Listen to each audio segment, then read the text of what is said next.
Is the two-state solution actually gaining momentum or just being used as leverage to stop Israeli war crimes?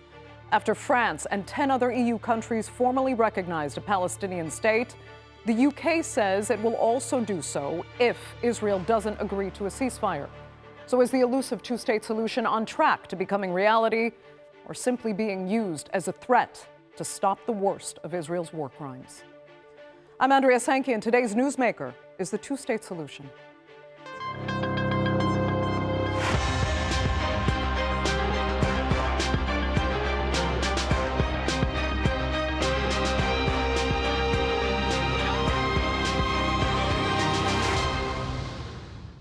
Stop the atrocities or Palestine becomes a state. That's basically the ultimatum the UK delivered to Israel on Tuesday. And it's left some to question London's sincerity if statehood is being threatened as punishment rather than a fundamental part of a peaceful solution to the conflict. Of course, there are no easy answers to ending decades of fighting, and in fact, some feel a two-state solution would ultimately exacerbate violence in the region. Still, the proposal has been gaining momentum. Here's a look. A three-day UN conference in New York, co-chaired by France and Saudi Arabia. The topic at hand, Palestinian statehood.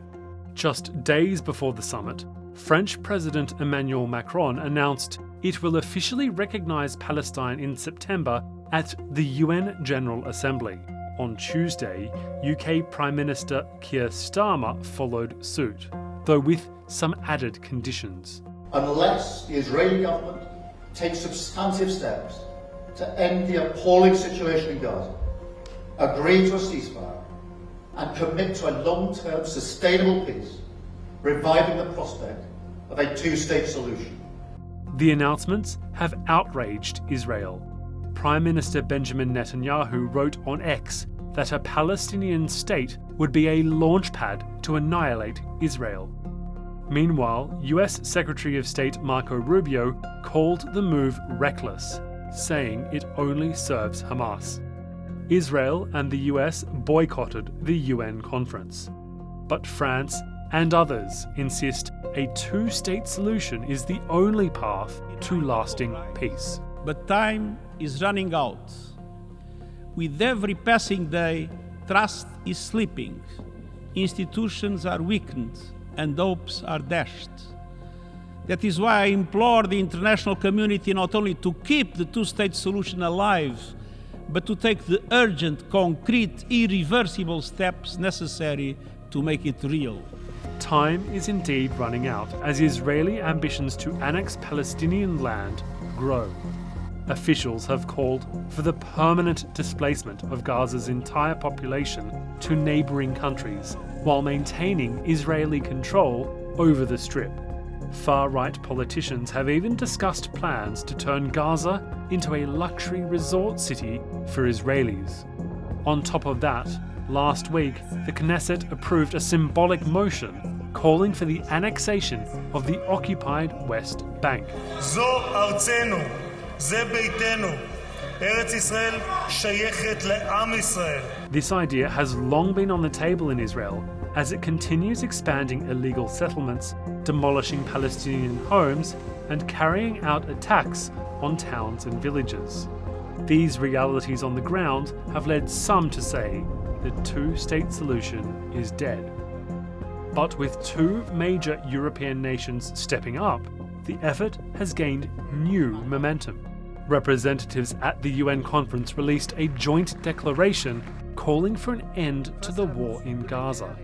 For the first time, Arab countries joined other nations in condemning Hamas's October 7 attack and called for the group to disarm. In their post-war plan, the Palestinian Authority would take control of Gaza. This conference is also a message to the Israeli people that there is a path to peace and regional integration. It will be achieved through our independence, not our destruction. The plan might look promising on paper, but ending a decades-long conflict is far from easy. Many Palestinians view the Palestinian Authority as ineffective. The UK's pledge is conditional, adding to the uncertainty of the real impact these moves will have. Israel firmly rejects any Palestinian state. Meanwhile, the war is escalating. Palestinians' hopes for a life free from occupation remain at the end of a long and difficult path. So, does recognition of a Palestinian state actually help the Palestinian cause? And how realistic is a two-state solution at this point? Well, joining me now to debate that and much more are from West Jerusalem, former Speaker of the Israeli Knesset, Avraham Burg. From Birmingham, former chair of the Palestine Solidarity Campaign and founding member of the British Palestinian Committee, Kamel Hawwash. And from Paris, French-Algerian journalist, Nabila Ramdani. Thanks all so much for being with me. Avraham, I'll start with you and ask what you actually make of the UK's position now. Are they trying to somehow ease their conscience over complicity in any of the atrocities being committed? And does it at all serve toward ending the war and helping Palestinians? It's a compilation of so many elements. To begin with, every measure to stop this unholy, cursed massacre and crimes against humanity done in the Gaza and Gaza Strip are legitimate. So if the tool is a political or geopolitical tool, people should use it. Will it be Great Britain? Will it be France? Will it be Saudi Arabia? Use it. So this is one element. The second element is among the things that came out to the world in October 7th, it's not just the atrocities of Hamas, and it's not just the revenge war of Israel, but it also reintroduced the Palestinian issue, topic, challenge to the table after Trump tried to make it disappear, after Netanyahu tried to make it disappear from the public discourse. It is back with full steam, full power. And once the Palestinian challenge is back to the table, there are very few options how to resolve it. One of them is the kind of total, absolute, sorry for the term, final solution that some elements at the Israeli government try to implement. And the other one is a political resolution that will end up with a kind of reconciliation or at least a political peace agreement. I'm happy that some of the European powers and others as well adopted the political way. Okay, they've adopted the political way, but do you agree that the end product would actually serve the interest of peace? Because we've spoken at length before about the non-reality at this point of a two-state solution and how arguably a one-state solution would be the only feasible end to all of this. As for now, peace is a faraway vision. One-state solution is a utopia.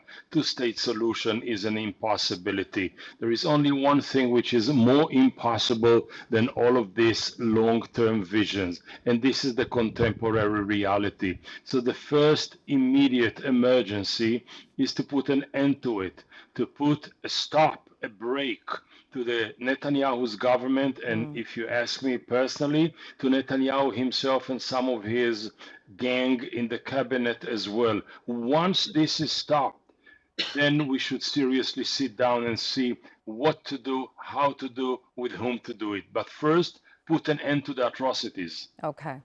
So, Kamel, in the case again of, we'll stick with the UK where you are, why do you think support for statehood actually is being posed as a threat to Israel or some sort of punishment?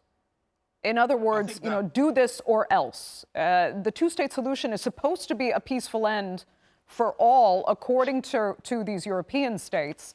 So why the phrasing of the UK? First of all, I agree with Abraham's analysis of the three options and their likelihood. But I think as Palestinians, many I've spoken to reject that Stama decided to link the two together. because Palestinian statehood is one of their inalienable rights. To use it as a threat to Israel, and then nonsense of saying, and the nonsense was clear in the whole of the United Nations General Assembly yesterday, because when the Foreign Secretary David Lammy announced that Britain would be recognizing Palestine, there was huge applause. But then he said, subject to, and when he said that, there was total silence. In other words, the UK, as always, is fudges the issue. The conditions that have been set on Hamas and Israel mean that actually Britain can wait for just one thing not to be achieved and say we will not be recognizing the Palestinian state. However, had they recognized, and France and the others, a Palestinian state on the 6th of October or before, we would be in such a different place. So Palestinians welcome the recognition from the country which issued the despicable Balfour Declaration that gave our homeland to a people who didn't come from that land. Now Britain is beginning to come to a position of supporting the Palestinians. But we are also going through a time of huge change. When you think, would anyone 20 years ago have expected Benjamin Netanyahu or a prime minister of Israel to be issued with an arrest warrant? No, that would never have been thought possible. And the recognition is the same issue. But we seem to be inching towards it. And the nice thing about the conference in Washington as well, the two-day conference, is it began to create groups that will look in detail as to how to begin to try and achieve it. But I accept the difficulty, if not the impossibility, of making it happen on the ground, especially with this current extremist government. Okay.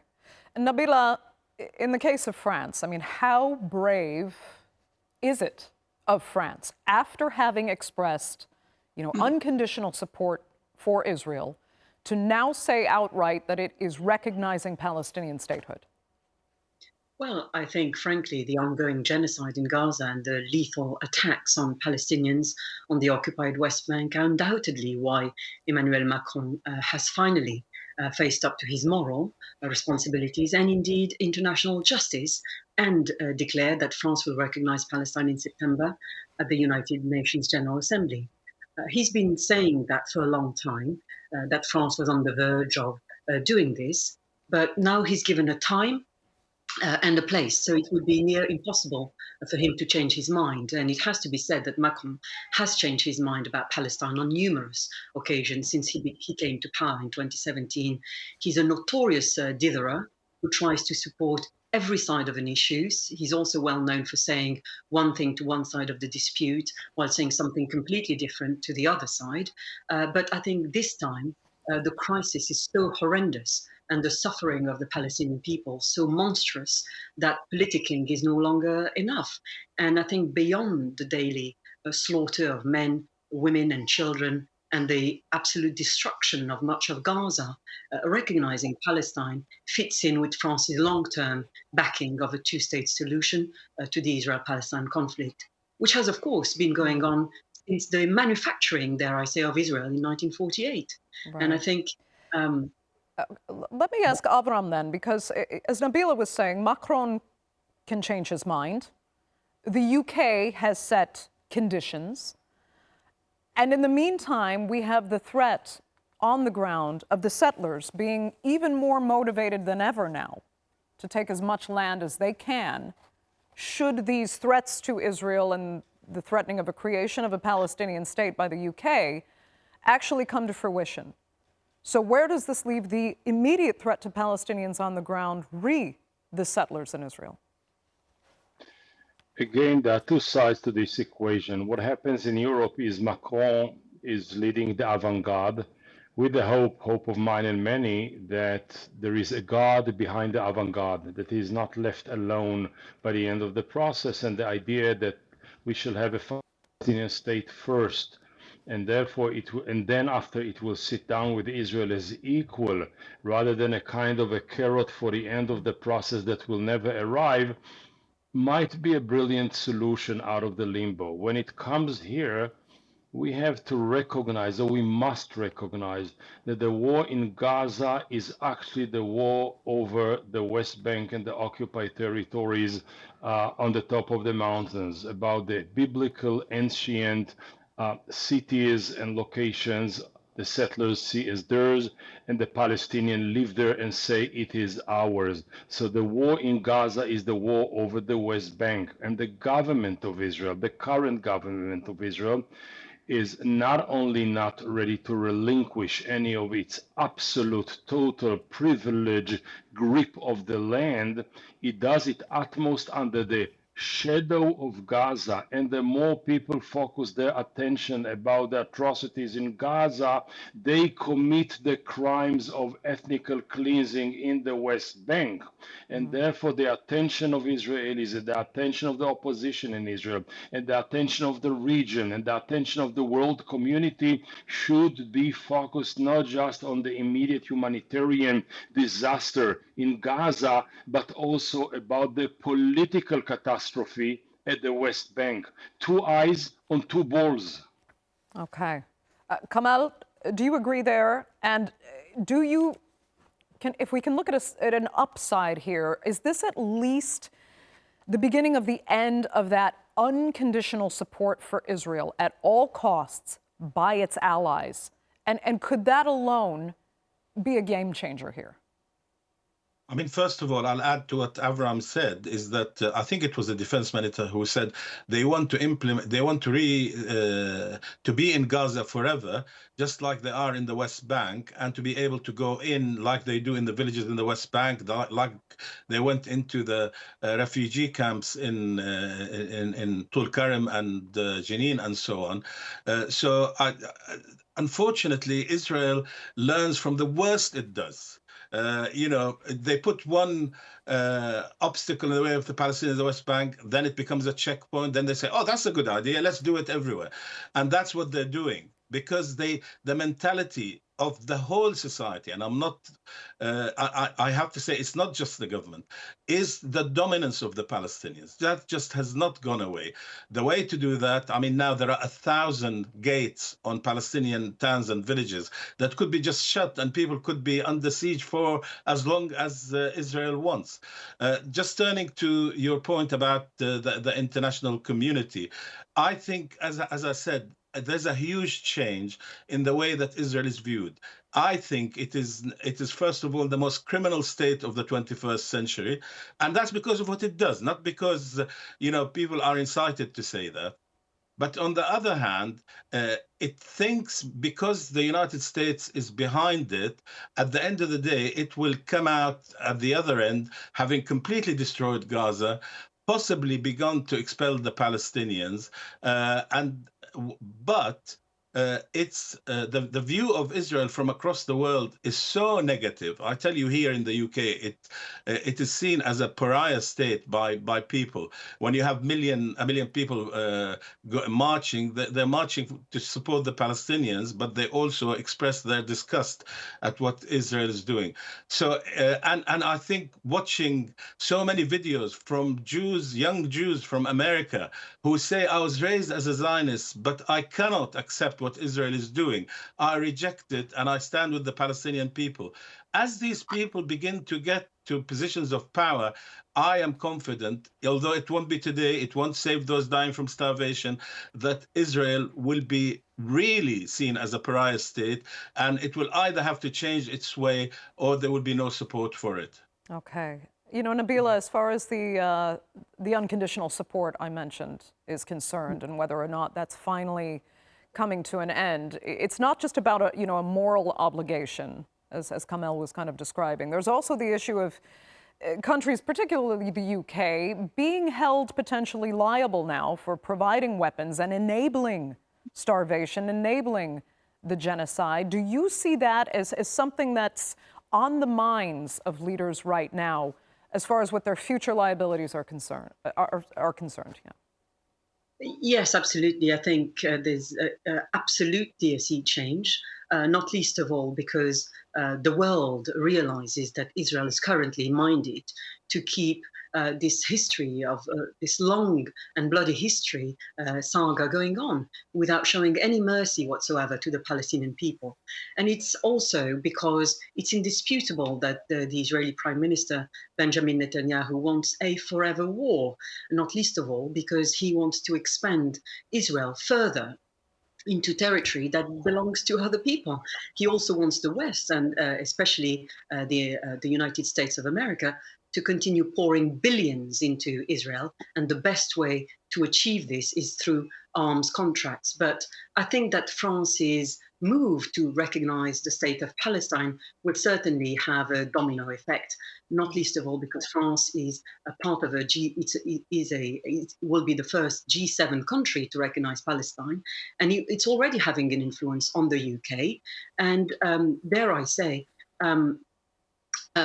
because of the evil currently being carried out by Israel, and as it continues to do so, the whole world is watching in real time, and there will be undoubtedly a domino effect, and others will follow France's move. But let me just say that we are discussing this issue in London and Paris, where it's easy to forget that almost 147 of the UN's 193 member states, meaning some 75% of the international community, who have already recognized Palestine. So recognizing Palestine is not unusual, it's not a radical move, it's a very obvious one, and indeed a legal and a rational one. Okay. Avraham, let me ask you, go ahead. There are issues in the world today that Israel unfortunately falls to the side of the bad guys. About your question about the world support for Israel, I think that two things are happening right now in front of our eyes. The first is Israel finally exhausted to the end the moral credit it got from the Second World War and the memory of the Holocaust. Israel will not be able anymore, and I think it's healthy. I mean, it's painful the price Palestinians and Israelis are paying for this kind of malicious policy, but that's the end of the credit bank called the Holocaust. Israel cannot claim this moral, ethical support anymore. The second is, by the end of this process, there is a fair chance that not just Israel will be a pariah state, that the entire world alignment and coalitions will look different. You will have the liberal democracies, the people who really believe, nations and states and people who believe in the universality of justice and international law, and you will have the illiberal entities, not necessarily democracies. You can see them in Poland, part of it. You can see it in Hungary, all of it. You can see it in half of the United States of America. You can see it rising its ugly head in Germany and few other places. And Israel will belong to this infamous, unreputable coalition that will support it. And that will be a shame by itself, because it's about world order, not so much about the place of Israel in this world order. Okay. You know, Avraham, I just have to cast my mind back to, 2007, actually. You described Israel back then as being Holocaust obsessed. You said it was militaristic, xenophobic, and vulnerable to an extremist minority. Are you seeing now exactly what you predicted back then? Is that what the Netanyahu government and this current cabinet embodies? I'm not my mom. My mom would have said, I told you. Yeah, I told us. I told the Israelis, not just through my book writing, through my articles and political presence, it's a bad reality, it's a bad conscience, it's a bad psyche. Israelis did not want to listen, and many people in the world, supporters of Israel, be Jews and be non-Jews, did not want to listen.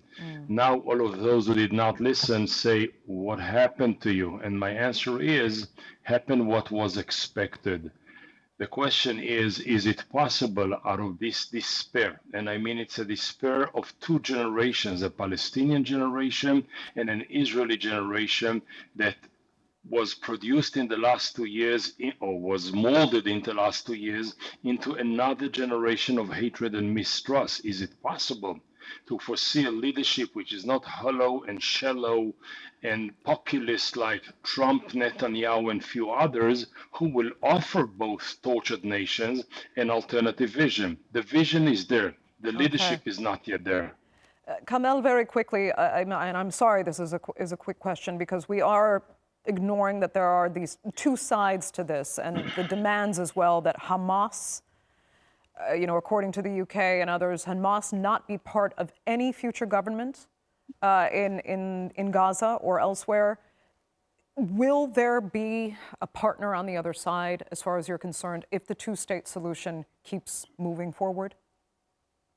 I think Hamas has declared that it doesn't want to be involved in any future government, and that it should be down to the Palestinians to decide who governs them. We do need elections everywhere that are free and fair. And the Palestinians must come together. Even if there was no end to the divide between Fatah and Hamas, the negotiations for the future must involve everybody on behalf of the Palestinian people. Because, if not now, then when will they have the right to determine their own future? Okay.